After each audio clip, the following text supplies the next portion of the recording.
back to a brand new vlog. हाँ जी बाजी बाजी क्या हाल है ठीक हो? अब बाजी दांत काट के बाहर है भाई साहब किथे जा रहे हो? रोक बंद आ रहा है भाई साहब दांत काट यार भाई साहब किथे जा रहे हो? निकलेगा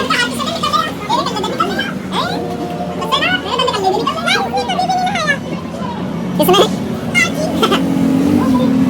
क्या जा रहे हैं?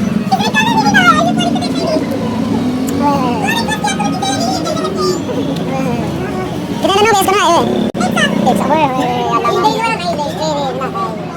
आपने ना कल इसको पानी ला देना मुक गया है नहीं मुक्का नहीं है बाजी चलो ठीक है बाजी साहब आप जाएं मैं इसको थोड़ी सी बताता हूँ तमीज़ देता हूँ मैं हाँ जी साहब उसी ना आएगा नहीं बेल ना आएगा चला हाँ उनके घर में शादी हो और शादी करने लगा था मैं आपको बताता हूँ गाइस ये बाजी आती जा रही है क्योंकि ये बाजी को हम बोलते हैं चकली इसीलिए ये बाजी अभी कहते हैं ना वीडियो बनाते हो लेकिन इंशाल्लाह अभी 2 दिन नहीं हुए सिर्फ इंशाल्लाह कल परसों का हमने बुलाया घंटे बाद 1 घंटे बाद परसों का हमने बुलाया था और कल हमने लंगर लगाया था इसलिए लंगर शरीफ आज सुबह ने माशाल्लाह लंगर शरीफ लगाया था तो जिसको कहते हैं खुला लंगर लगाया था वो अपना लंगर लगाया था तो बाकी आज रोना है ये नहाना बुरी बात नहीं अच्छी बात है लेकिन हर रोज नहाने से ना कुछ हमारी इज्जत में ऐसे लगेगा और नहीं बैक्टीरिया जी डेली ना करो बैक्टीरिया का सामान